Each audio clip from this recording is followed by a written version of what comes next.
Hi, it's Daniel, and welcome to another video by the Entropy System.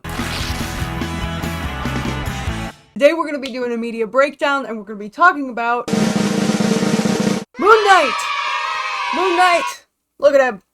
He's Steven with a V. When Marvel first dropped its trailer about Moon Knight, we were skeptical, to say the least. They clearly didn't want to give away the DID plot twist that happens at the end of episode 1, so they just kind of introduced this character and were like, oh, it's weird and mysterious, strange things are happening to him, and it seemed to be a very standard portrayal of DID. It didn't give us a lot of hope that the topic would be handled with much empathy or tact. But since we are deeply curious about all media that represents DID or has a DID-like character, of course we watched it. And oh my god, when I tell you we were wrong. We've been wanting to make this video for a very, very long time, and we've rewritten the scripts like 3 or 4 times. In the end, what we decided to do was just break the show down episode by episode and walk you through our journey of discovering the MCU's translation of this superhero. What made us happy? What made us go, what surprised us? What didn't surprise us? So, spoiler alert for the entire show. Additionally, we're not professionals. We're just a system that lives with DID day to day and talks about it because that's how you educate people. So now let's get into it.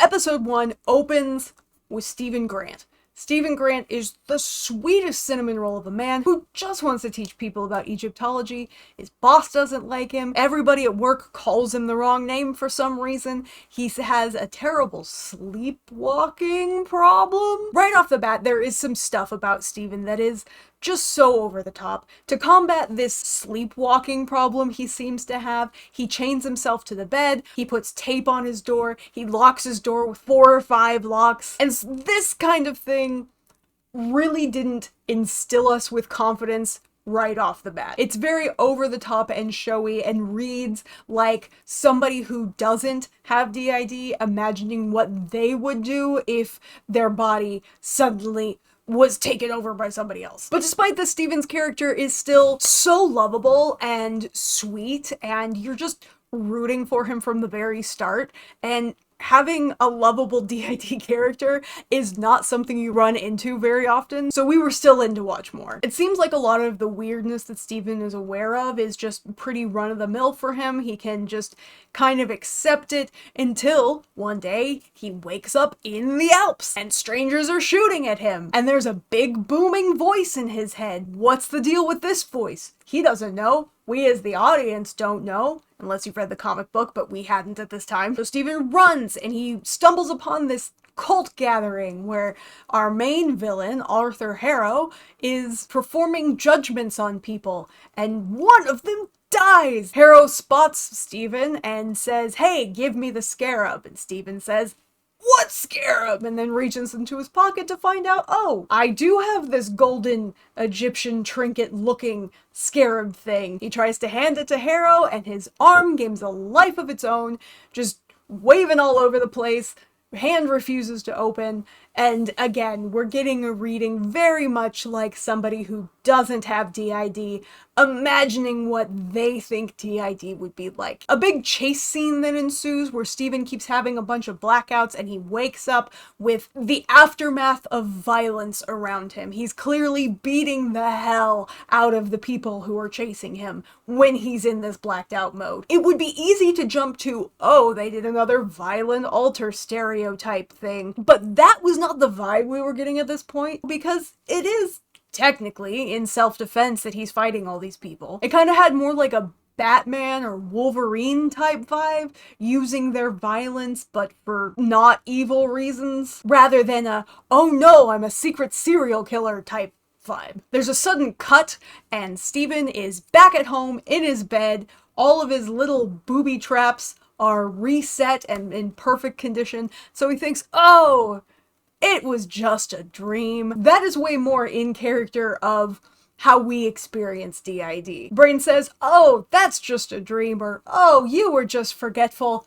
and you shrug, and you move on. And Steven does just that until he realizes that his goldfish, which previously only had one fin, now has two. That is not something that can just be explained away, so Steven starts searching around, trying to find answers to all this weirdness that has been occurring. In the process, he discovers that 2 days are just missing. He just wasn't aware that 2 days had passed. He also finds a cell phone and a key hidden in his wall. He turns the cell phone on and it almost immediately rings. Someone named Layla is calling him, asking him why he hasn't been answering his phone, where has he been, and why does he have an accent? He also starts hearing another voice in his head. This is not the same big booming voice that we had in the Alps. This is a new voice, his voice, but with an American accent instead of a British one. He looks in the mirror and he sees himself, but a different him. So it's definitely an alter this time. Seeing your own body, but it being an alter in the mirror like that, like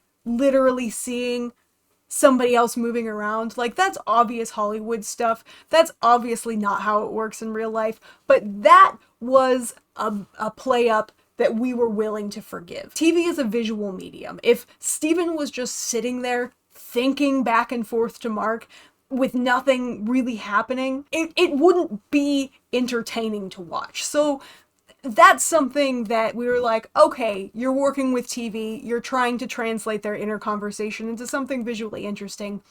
We can roll with that. Now Steven goes back to work and he meets Harrow. He tries to judge Steven the same way he judged those strangers in the square. Unlike with the strangers, the scales on his little tattoo don't balance. They just kind of wiggle back and forth.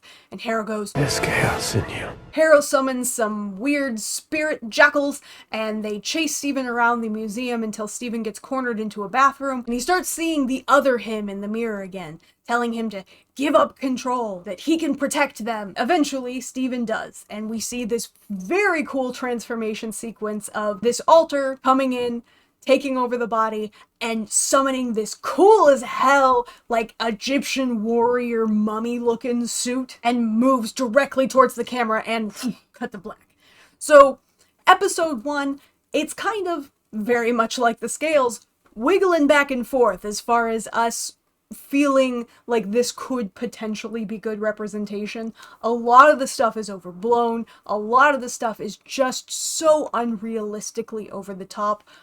But you also have a pretty compelling villain. You have an interesting mystery to solve that may or may not actually be connected to the DID. And you have a character that you just love, that you love seeing on screen, that you want to see more of. So we went on to see the next episode the next week.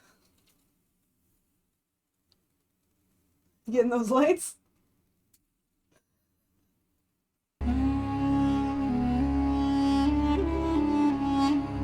Episode 2 opens with Steven immediately getting fired for destroying the museum bathroom because, surprise, surprise, the cameras didn't pick up the spirit jackal monster things. As Steven is being told that he's being fired and the HR representative is trying to reassure him and offer him resources for his mental health, we get just one of our favorite lines in the whole show.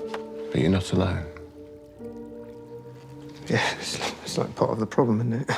Just proof that you can write good DID humor without punching down. After he gets fired, Steven decides to look into this key that he found and ends up at a storage unit company where he's surprised to find the person who works there recognizes him and is able to take him straight to his unit. Inside, he finds a cot, he finds a bag of money from all over the world, he finds a passport that has his face, but the name Mark Spector written on it, and he also finds that golden scarab from episode 1. The alter, who now introduces himself as Mark, gives a bunch of exposition about how he's the servant of Khonshu, and how, by extension, Steven is too. Steven wants nothing to do with this, plans on turning in all the illegal stuff and getting medication to keep Mark out of his head. Before he can, though, we see Khonshu appearing in the hallway and being very scary. The terrified Steven runs from the building and slams face first into Layla. Layla has him hop on the back of her bike and starts grilling him, asking him where he's been. Is Steven his new secret identity? And he can drop the identity. She thinks they've lost them now. She reveals that she's known him for a long time, that she knows about the magical suit, and that she's his wife. They go back to Steven's apartment and he tries to convince her that he knows nothing about this,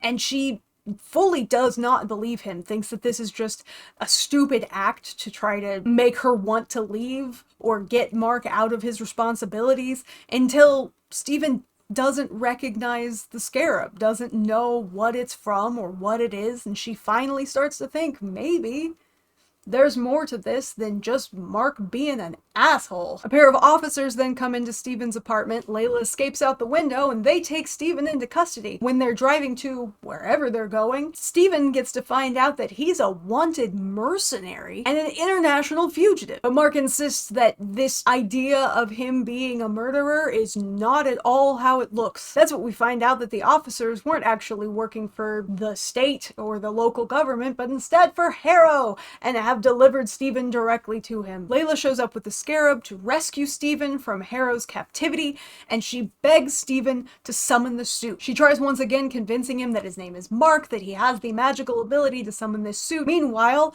there are monsters banging at the door. Meanwhile, Mark is insisting that Steven give up the body again, that he give Mark control, and Steven has, understandably, just kind of a breakdown about it. He confesses he can't summon the suit, he can't fight, he can't do this, so Layla, resigned, decides to find some other way to do things. Unfortunately, at that moment, a jackal bursts through the door, pushes Steven out the window, and Steven falls, summoning the suit.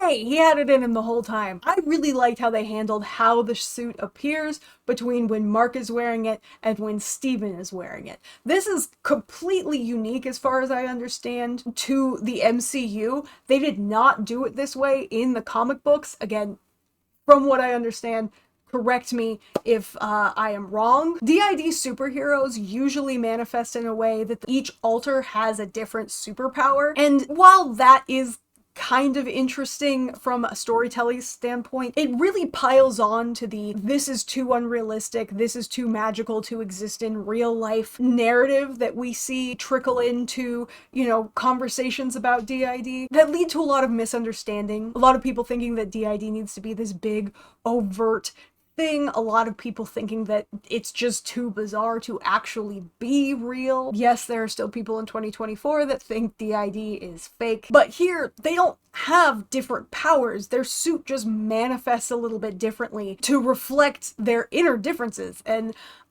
I really like that. It shows that the DID is not the superpower. The DID is not the otherworldly aspect to all of this. That's just cool.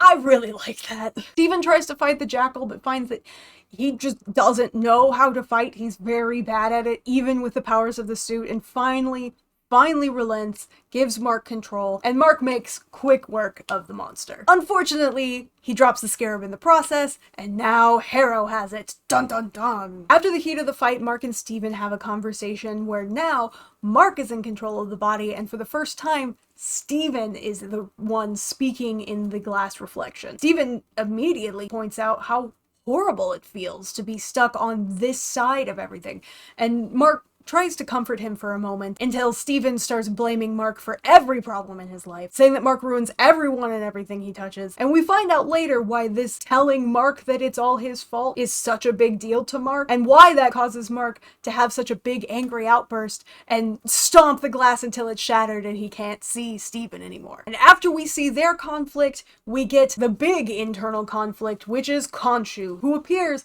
and reminds Mark that he has to do whatever Khonshu says, and if he doesn't, he'll go after Layla. So here we have another thing that they did with the plot that we absolutely loved. We have this DID conflict as the B plot, as the secondary conflict, but that is not the main conflict. The main conflict internally is Khonshu's control over them, this contract that they have with a guy who definitely doesn't have their best interest in mind. The main external conflict is Harrow, this guy who's going around judging people, killing strangers. DID is not the central point of conflict. One of the reasons that we dislike DID media so frequently is that they try to make the DID the central conflict, which means that all the badness has to stem in some way or another from having DID. Now, yes, DID brings a lot of struggles that are very unique to having this disorder. It can be especially scary and stressful at the very beginning when all of the alters are starting to get to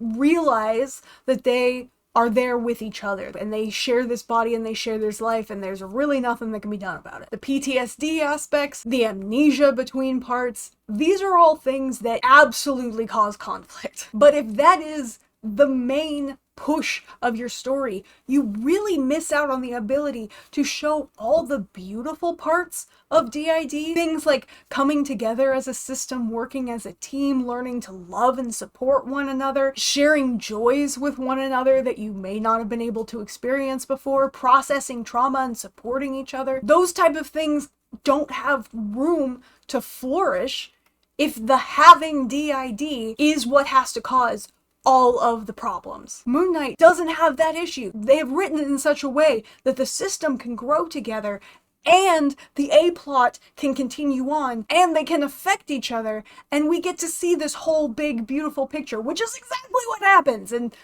we'll get to that. Episode 3 opens with a situation that mirrors episode 1 very closely, except Mark and Steven are in reversed roles. Now Mark is trying to handle the problem with violence, and he keeps blacking out, while Steven takes control just trying to make a peaceful escape and get the hell out. And this causes chaos. They aren't escaping, they aren't stopping their pursuers, and things look like they're going nowhere until both Steven and Mark black out and wake up to the aftermath of violence, but this time it's like bloody violence, like there's stabbing involved. Again, here we kind of like start peeking into maybe we have the scary violent alter stereotype, but in our mind, they have not crossed that boundary past action hero territory. Khonshu pulls a big magic trick where he pulls the moon into the sky and it kicks off a meeting of all of the current Egyptian god avatars. Khonshu, possessing Mark, demands that they stop Harrow from finding and freeing the imprisoned Amit, and Harrow defends himself by basically being like, look how crazy this guy is. He's got multiple personalities. You can't trust him. Mark tries to plead his case, but the gods side with Harrow, being like, yeah, you know what? You do have a disorder. We clearly can't trust you. Which is, you know, a realistic moment, unfortunately. And the way it's framed in the show, like, we're obviously sympathizing with Mark. It's a frustrating moment where people's preconceptions get in the way of him receiving help. And if that's not a DID reality, I don't know what is. Later, Mark and Layla are on a boat talking together, and in extremely stark contrast from the gods who just dismissed him right off the bat for having a disorder, Layla asks, why didn't you tell me? We could have gone through this together, explaining that she's here to be understanding and supportive, even though Mark is scared about this, and like, A+ allyship. Layla, way to go. If anybody wants an example of what a good ally to a system is, it's Layla. Just without fail, every time. Love that woman. Love that character. They go to a rich person's house who happens to have a mummy that has a clue that will help them find the tomb of Amit, hopefully before Harrow can with the scarab. And Layla immediately starts encouraging teamwork. She knows Mark doesn't know all the Egyptology stuff and the puzzle solving stuff. She knows that's Steven's wheelhouse, so she tells him, hey man, let Steven have the body before you blow this. Of course, Mark doesn't, and tries just to have a co-conscious conversation with him without actually letting Steven front, which makes a weird show of things. Layla has to try to cover for him. He's praying. And nothing really gets done. And then Harrow shows up. Oh no! And Khonshu shows up and tells Mark to just give Harrow what he deserves. He tries to fight Steven tries to stop the fight, Steven gets stabbed, Mark has to front again and finish the fight. The conflict between Mark and Steven is really getting out of hand at this point. Neither of them want anything to do with one another. They both want to be the only one. They want to be the real one. They want to have their normal lives back. And this is a very common experience in DID, especially if there was a part of the brain that did not know that alters existed. We call it the part in charge of not knowing. And we had two parts like that. We had Wim and we had Kim Kim. Their role was to be out front and not pretend that everything was normal, because they weren't pretending, but behave like everything was normal because they didn't know that the rest of us were there. They didn't know that we were hiding memories from them of bad things that happened. That's how DID stays hidden, both from itself and from the outside world. And both of them had a hell of a time once they realized we were there and that this life wasn't exclusively their life. It's a hard adjustment, realizing that there are essentially other people in your head with you. And so this fight between Mark and Steven for control, trying to go with what they think is right, which is in very different directions, is very relatable, very realistic. Obviously, we weren't trying to navigate fighting mythological baddies while we were doing it. We were just trying to get through college, but it still reads very similarly to what we went through. After the fight, Layla once again encourages teamwork, telling Mark that Steven needs to be the one to solve the puzzle because, again, that's his wheelhouse. And Mark begrudgingly finally does let Steven front, and Steven is able to solve the puzzle and work some magic with Khonshu to figure out the constellations and where the star map is pointing them to. Unfortunately, that magic is the last straw for Khonshu, and Khonshu gets locked up in a little statue by the other gods, so they don't have Khonshu's magic powers anymore. They just have each other. In episode 4, Layla and Steven are talking. Steven has maintained control of the front, and Layla asks him to let Mark front, again, encouraging teamwork, encouraging communication, wanting to connect with both alters in the system. And Steven explains absolutely not, that they made a deal that as soon as Khonshu was gone, Mark was gone for forever too, and Steven was never going to give up the body again. And Layla looks very hurt. She says, you guys made a deal that he would just disappear from my life, and you didn't think that maybe I should have a say in that? Steven and Mark are both very real to Layla. She does not view them as Mark and the other make-believe guy. They are both real, complete people to her, and they both mean a lot to her, and she doesn't want either of them to just disappear. We see highlighted very clearly that she still loves and cares for Mark, but she's also starting to love and care for Steven. Mark is familiar, Mark is the one she originally fell in love with, Mark is her adventure partner, but Steven is sweet and gentle in a way the Mark that never was, and she's falling in love with that too. Steven kisses Layla for the first time, and then Mark takes control of the fist and punches Steven in his nose, which goes back to that like over-the-top thing, you know, that bothered us in episode 1, but it doesn't really bother us at this point, and it was funny. It was a funny moment. Like, alright, you got a good chuckle out of us, you get a pass. We also start seeing Mark and Steven kind of looking out for each other for the very first time. Right before Layla kisses Steven, Steven makes sure that Layla knows that Mark just ghosting her was his attempt to try to protect her, that it wasn't a mean thing, that it was done self-sacrificially out of love for her and desire for her to stay safe. He didn't have to do that. He could have just gotten the kiss, but he kind of had Mark's back in that moment. Later, Steven is trying to find the Amit statue, and Mark is encouraging him, cheering him on, which is not something we've seen Mark do before. They're tiptoeing their way towards teamwork. Unfortunately, this goodness is very short-lived, as Harrow tells Layla that Mark may have been involved in her father's death. She charges in, demanding to talk to Mark, forcing a switch, causing confusion, and Harrow shoots Mark in the chest. Without Khonshu's magical powers to heal him, to summon the suit, to make those bullets null, he's just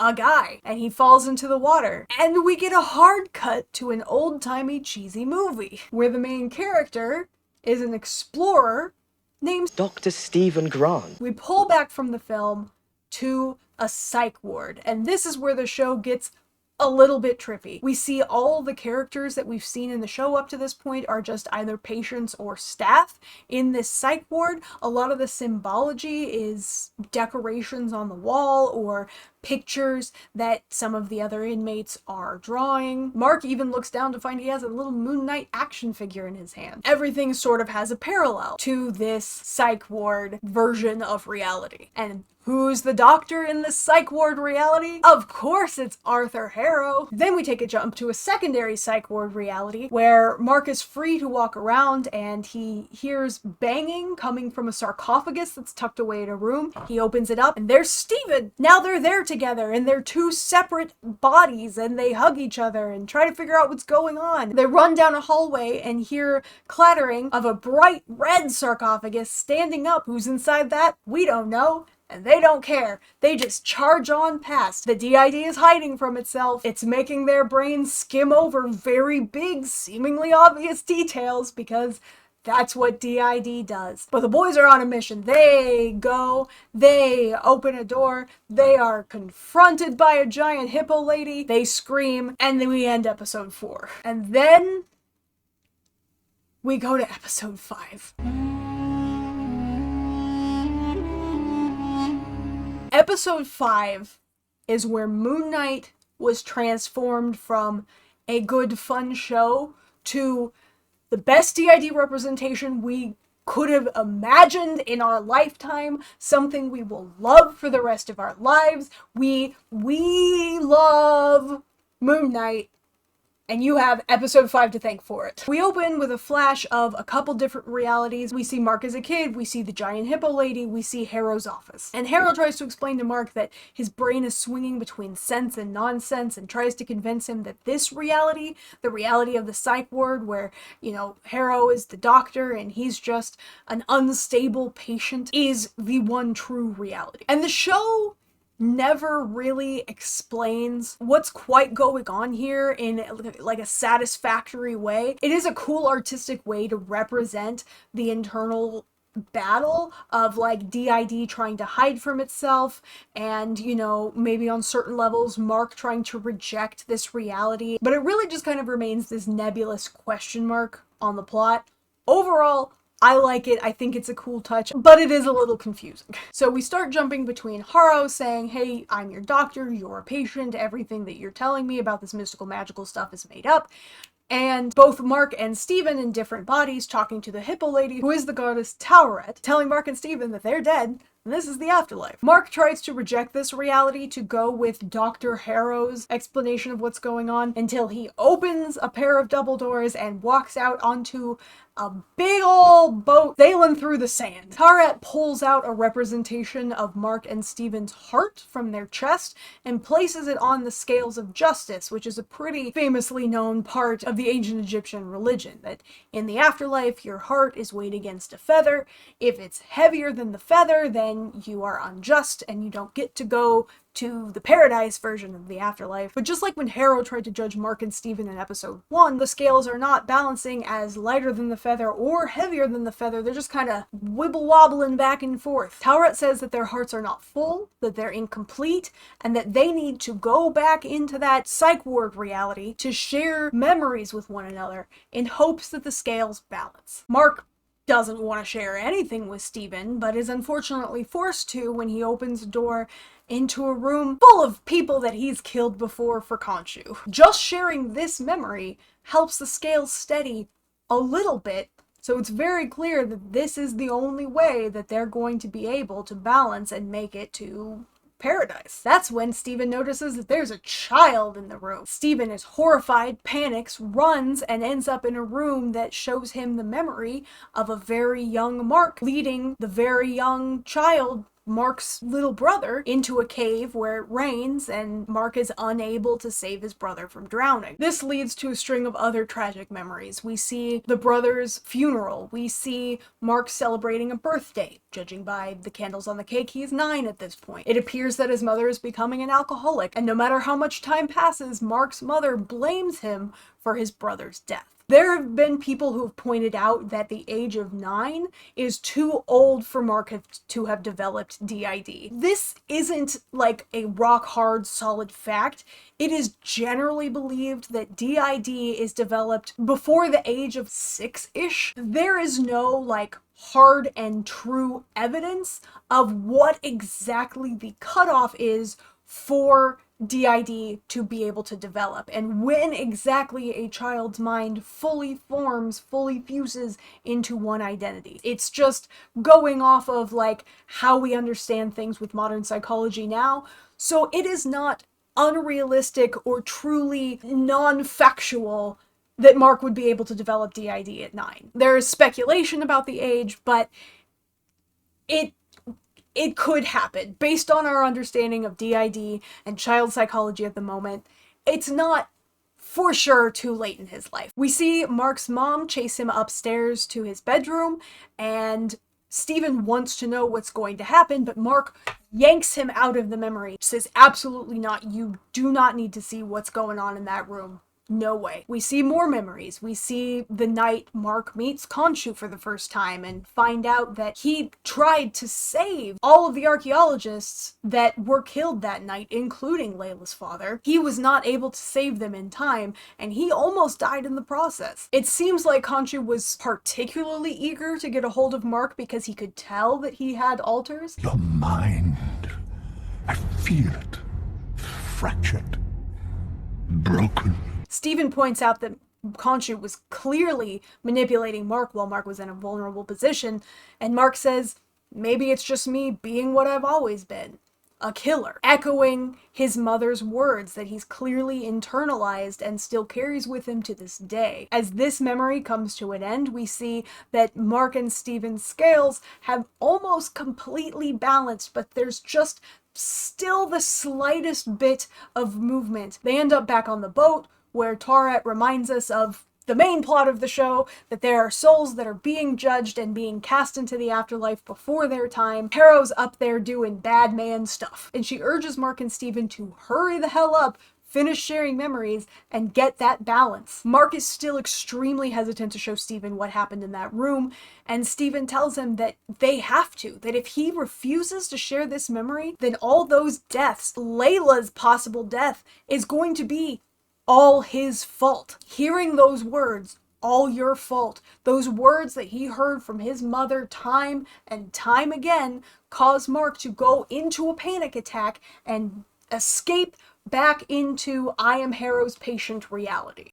You know, as I'm going over this, speaking it out loud, I really think that reality is just an extra level of dissociation that Mark has created for himself and that later Stephen creates for himself. Whenever they get to the point of just not wanting to face reality, they end up back in this fake Harrow's office. And I think that might be what the writers intended, that it's not meant to make you question what's real and what's not. It's meant to show the extra level of dissociation and denial that is preventing Mark and Stephen from growing and moving forward. I think that absolutely makes sense. I think that might be what the writers intended. That's what I'm gonna go with. While Mark is in Harrow's office, Harrow congratulates him for being able to do so much trauma processing in such a small amount of time, and then asks him, do you think you created Stephen to hide from all the awful things you feel you've done in your life? Or do you think Stephen created Mark to punish the world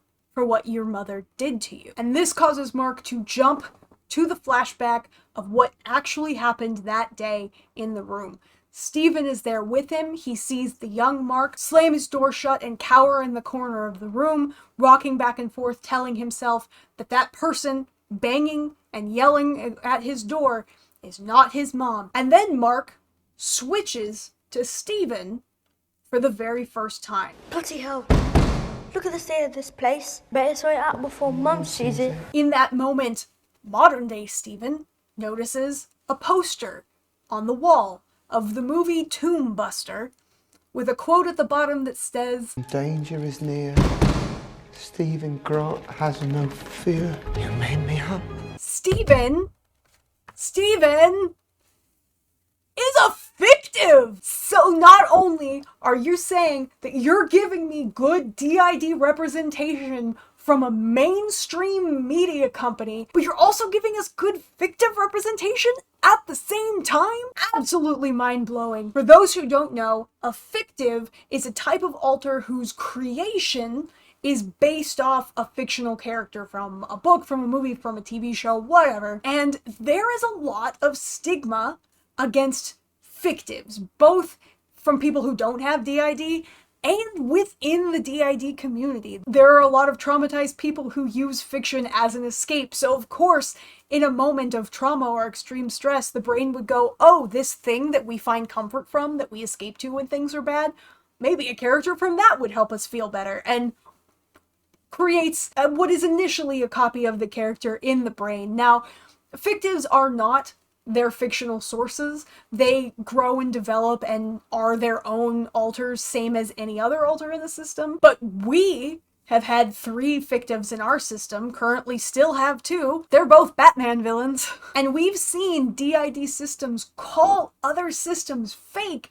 for having fictives, or for having too many fictives if their number hits like 5 or more. Even within the community, fictives are hugely stigmatized, and so Marvel giving us fictive representation, showing us why they would be created, showing us that they are not necessarily their source. It's so good, you guys! And then, in the memory, the mom comes through the door with the belt, ready to do some bad stuff, and Mark pulls Steven out of the memory. He says specifically, you're not meant to see that. That's the whole point of you. Here we have a cool moment of Mark explaining to Steven, you were created so you could live a normal life. You thought mom loved you. You were happy. You got to have all the goodness that I couldn't. Mark was not the part in charge of not knowing about the system. Steven was. Mark understood what the brain had done in that moment and really embraced his role and Steven's perceived role in the system. Steven, meanwhile, had no idea. And Steven has the biggest identity crisis as he starts saying, you made me up. I thought I was the original. And again, we felt so seen. So many of us, back when we subscribed to the idea of an original, had moments of panic of, I'm not the original, therefore I am not real. Or, I think I'm the original, but what if I'm not? Does that make me less real, less deserving of life and connection out here in the real world? Now, we no longer subscribe to the idea of an original because there wasn't a brain and then bloop, another brain got created. It's all parts of the same brain. That brain is just dividing up differently. No one part of us isn't part of the original mind. But we didn't just immediately understand that. And it took a lot of therapy and a lot of talking to ourselves and a lot of community with other DID systems to come to that realization. And I don't think that the narrative in that moment is trying to convince us that Steven is fake or made up or less valid for not being, as he says, the original. The show opened with Steven. We've seen Steven living life and being a full, complex person. He is just as real as Mark is, just as important as Mark is. Yes, Steven is having a crisis of identity, but the narrative, the story, is not trying to convince us that he is anything less than a full, real person. The great paradox of DID is that we are simultaneously one being and also multiple real beings at the same time. And that's a lot to wrap your mind around. I think that the writers handled this with such nuance and such dignity and respect towards both Steven and Mark and their struggles in that moment. At this point, we see Steven go so far into denial that now he ends up in Harrow's office, and Harrow kind of gently forces him to accept the reality that the mom is dead. We get to see the flashback, the moment that Mark tries to attend his mom's funeral, ends up breaking down crying in the street, and Steven fronts, again having a DID moment of, oh, where am I? Oh, I must have just gotten lost again, silly me. And then gets on the phone with his mother to try to help him make sense of the situation. All the cards are finally on the table. Both parts of the system understand the full reality of their lives. There's no more secrets. There's no more hidden little bits. They're finally on the same page. And now we see a beautiful moment where Steven explains to Mark that it wasn't his fault. His brother's death wasn't his fault. He was just a child. But since we're in an action show, the beautiful moment is immediately halted because the boat stops, the scales aren't completely balanced, and now all those souls that Mark had killed before are coming onto the boat to drag both Mark and Steven off into the stands where they will exist for forever. Steven, who doesn't want to fight, watches Mark attempt to fight off all these spirits, but he very quickly gets overwhelmed. Steven tries to cheer him on, saying, "Come on, Mark, you got it." And then Steven has a realization, but since you're me, I've got it too. We addressed the weird paradox of DID being all the same person and all different people at the same time. They share a body, they share a brain. If they are able to connect and work as a team and break down the barriers between them, they're able to share skills.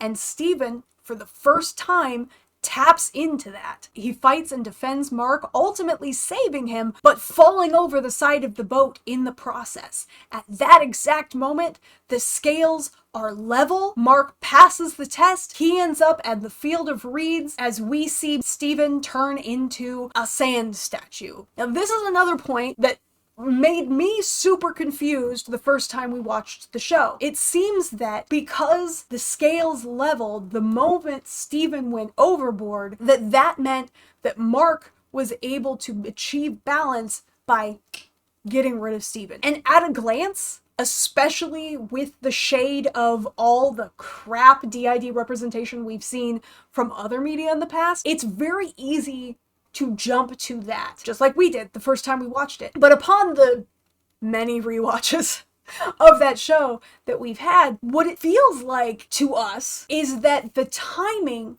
was because Steven crossed that final bridge and actually integrated with Mark, and that was what caused the balance. Now, integration is not fusion. Fusion is when two or more alters fuse together into one alter. Integrating is breaking down the amnesic barriers between alters so that they can function and kind of flow back and forth, share skills, share memories, and work as a cohesive team. We saw Steven cross that boundary right before the scales balanced. What I think happened is that the timing was weird and confusing on purpose, because then we set Mark up with the dilemma of what is he gonna do next. But the scales didn't balance because Steven was gone. The scales balanced because they achieved integration. They achieved functionality and trust between each other, the ability to share experiences and skills between each other that they had not at any point in their lives up until this point. They were finally working as one. At the beginning of episode 6, we flash back to like reality, where Mark/Steven's body is just floating full of bullet holes. Harrow's men pull him out so he can take the statue of Amit, and he kind of reverently places the scarab on Mark's chest to, I don't know, pay his respects to an honorable foe. Harrow gets a cool little update to his staff. It's now like an axe-looking thing. Layla frees Khonshu and has a conversation with him where he tries to manipulate her into becoming his new avatar, and she, being very smart and very strong and very independent, says, I said no. We love Layla. Meanwhile, Harrow frees Amit. Cut to Mark in the field of reeds saying that he cannot just sit here knowing that Steven is going to be out in the sands for the rest of eternity, that he needs Steven. It won't be paradise without him. Talret tries to warn him that if he leaves, he can't come back, but Mark super doesn't care and rushes out of this paradise back into the sands to find Steven and gives him this really lovely speech. From the moment you arrived, you saved me. I survived because I knew I wasn't alone. And it's system love, man. The love that we feel in our system for each of the other alters in the system, the way that we would do anything for each other, is so reflected in this moment of just absolute love of Mark for Steven. And then he says, You are the only real superpower I ever had. Oh my god. He turns into sand. They're both now sand statues, but of course it doesn't stay that way. They're the good guys. Tara shows up in a boat to protect them, and Osiris lets them go back into the world of the living. Mark wakes back up. Khonshu senses him and immediately teleports to where Mark is. Except it's not just Mark. It's Mark and Steven switching back and forth to figure out what the new deal is, because really they're a package deal. And Khonshu agrees, you help me, I will set you both free, which sounds like a good deal to them. Khonshu is still being, his manipulative self, but Mark and Steven don't know that. They take the deal, and they go to fight Harrow and all of Harrow's little goodies. At the same time, Layla agrees to become Tawaret's avatar and becomes the Scarab. Layla and the Moon Knight system meet up. Mark is so glad to see that she's okay, and then Stephen fronts and is like, oh my god, what are you wearing? You look amazing. And says that he can't wait to show Layla their new skill set. And then we see Mark and Steven switching seamlessly back and forth, both of them being able to contribute to the fight in their own unique way, both of them working flawlessly as a team. We're seeing functional multiplicity happen right in front of our eyes. Now, are most systems able to just flip a switch and be like, all right, we're working as a team, and then suddenly get to control switching and share all their abilities right away? No. But this is TV. The show is only 6 episodes long. They have to make things go quickly. But what we're seeing is functional multiplicity. We're seeing how a system can come together and work as a team and flow. This is also not something that we ever get to see in media. It's always so focused on the dysfunction, on the inability to, switch, or how switching is so big and terrible, and how the alters are always in disagreement and trying to pull in different directions, and oh my god, it causes so much distress, which is part of the DID journey.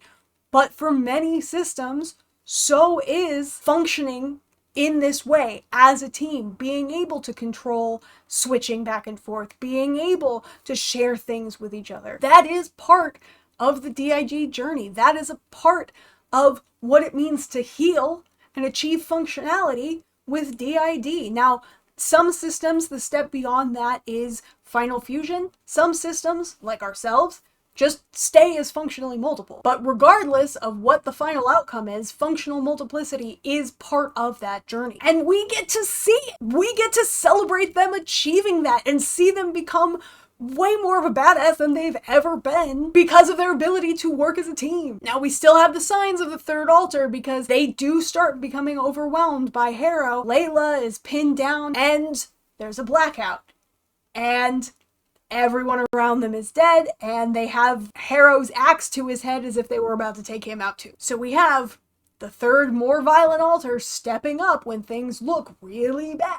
In the end, Layla and the Moon Knight system are able to cast this spell that binds Amit into Harrow's body, and Khonshu's like, alright, you gotta kill Harrow now, because killing Harrow will also kill Amit, and that'll stop them from killing people in the future. Mark does the, well, I'm a better person, so I'm gonna walk away, which at this point in the narrative, killing off Harrow because Harrow and Amit are so committed to wiping out a majority of the population is the same as killing off Thanos, basically. Like, same goals, just Thanos is doing it on a galactic level instead of just the one planet. So it did seem kind of silly and forced that Mark would be like, oh, I'm better than this, blah, blah, blah. But narratively, it turns out to be very important. Khonshu says Mark and Steven are free, and then we get one final flash to the Dr. Harrow inpatient place in their brain, where they, switching seamlessly back and forth, tell Harrow that no, they're not going to keep in this world of denial that they built for themselves, that they're actually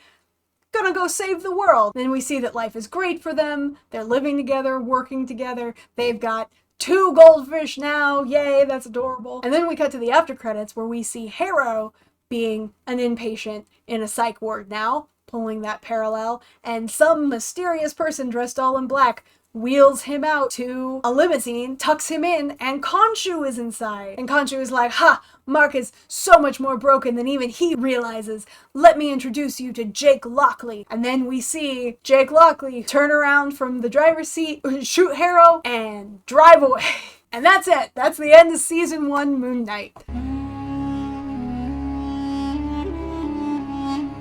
I know that there is a lot of trepidation about the idea of Jake Lockley, but I fully believe that if the same writing team was to create a season 2 or, you know, be put in charge of making a movie, that they could have Jake be just as lovable and complex and wonderful of characters as Mark and as Steven were. The rest of the show has made me implicitly trust these writers with where they envision the story going, even with Jake being clearly more violent than the other two. There are some systems who watch the show and were like, that is a detail I cannot stand for. We've had too many violent alters in media in the past. It's towing the line or crossing a line for me, and that is so valid. We don't feel that way, but we're not going to try to convince anybody else that if they feel that way, that that's wrong somehow. I would love a second season of Moon Knight if the same writers had full creative control. But Oscar Isaac did an amazing job playing this character.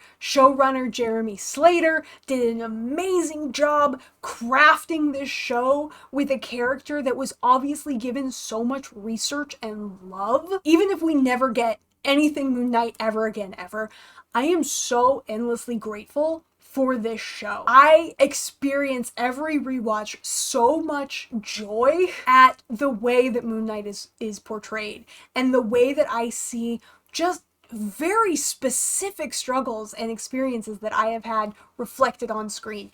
Moon Knight means more to me than I can explain in this video. I hope that I have gotten across at least mostly the love that I have for this show and for the way this character was written. But to Jeremy Slater, to Oscar Isaac, to every other writer on this team, and, you know, to those Disney execs that said, what the hell, let's give it a shot. Thank you from the bottom of my heart. Thank you for giving me a superhero that reflects my life and that makes me feel seen and represented. From all of us in the Entropy System and from our beautiful cat Leia, we hope that you are having a wonderful day, and we hope that you remember that you are loved, you are valuable, and you are valid. See you guys next time. Bye! Hi everybody, it's Win. Thank you so much for watching our video. Thank you to our patrons for supporting what we do. Their names are scrolling here. And an extra big thank you to Sarah Beers and Sarah Goley. If you'd like to support what we do and help us create more content like this, please consider joining our Patreon, where we do monthly Zoom calls, monthly Patreon exclusive rambles of a topic of your choosing, and more. We couldn't do this without you guys, so thank you so much from the very bottom of our heart, and we'll see you in the next one.